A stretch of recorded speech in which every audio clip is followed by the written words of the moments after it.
BBC আন্তর্জাতিক সংবাদে আপনাদের সকলকে স্বাগতম। এই মুহূর্তে আমাদের হাতে এসে পৌঁছানো ইরান, যুক্তরাষ্ট্র ও ইসরায়েলের সকল ধরনের যুদ্ধের আপডেট আপনাদেরকে জানিয়ে দিব।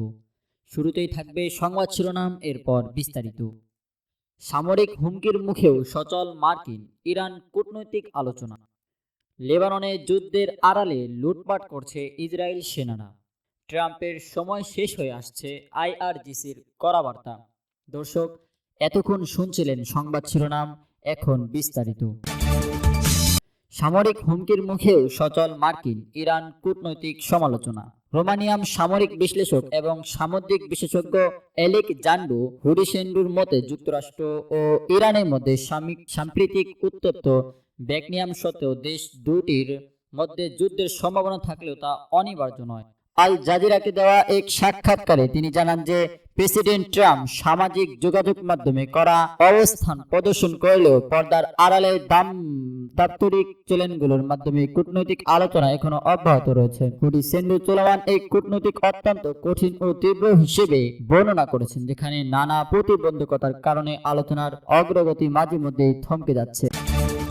এরপর জানিয়ে দিব, লেবাননের যুদ্ধের আড়ালে লুটপাট করছে ইসরায়েলি সেনারা। দক্ষিণ লেবাননে যুদ্ধরত ইসরায়েলি সেনাদের বিরুদ্ধে সাধারণ মানুষের ঘরবাড়ি ও দোকানপাট ব্যাপক লুটপাটের অভিযোগ উঠেছে। শীর্ষ সামরিক কমান্ডারদের করা হুঁশিয়ারি সত্ত্বেও সেনাদের এই অনৈতিক কর্মকাণ্ড ঠেকাতে হিমশিম খাচ্ছে ইসরায়েল সামরিক বাহিনী। ইসরায়েলের শীর্ষস্থানীয় সংবাদ মাধ্যমে ইয়েদিওত আহরোনোত ও হারেনজং এর প্রতিবেদনে সেনাদের এই লুটপাটের চাঞ্চল্য তথ্য উঠে এসেছে। নাম প্রকাশে অনিচ্ছুক একজন রিজার্ভ সেনা সদস্যের বরাত দিয়ে ইয়েদিওত আহরোনোত জানান, সীমান্ত এলাকায় মোতায়েন থাকা অনেক রিজার্ভ ইউনিটকে নির্বিচারে লুটতরাজ করতে দেখা গেছে।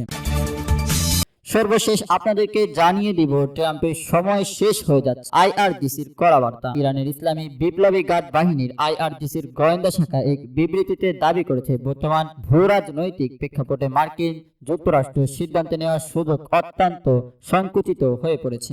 রোববার 3 মে সামাজিক যোগাযোগ মাধ্যমে এক্স-এর সাবেক টুইটার প্রকাশিত এক পোস্টে সংস্থাটি জানায়, সাম্প্রতিক বিভিন্ন কূটনৈতিক পরিবর্তন ওয়াশিংটনকে এক প্রকারের কোণঠাসা অবস্থায় ঠেলে দিয়েছে। আইআরজিসির ভারসাম্যতে বেশ কয়েকটি গুরুত্বপূর্ণ ঘটনা প্রবাহ এই পরিস্থিতিতে সৃষ্টি করেছে। এরই মধ্যে রয়েছে যুক্তরাষ্ট্রের নৌ অবরোধ অপ্রত্যাহারের বিষয়ে তেহরানের বেঁধে দেওয়া 1 মাসের আলটিমেটাম এবং ওয়াশিংটনের প্রতি রাশিয়া, চীন ও ইউরোপীয় দেশগুলোর পরিবর্তন কঠোর অবস্থা।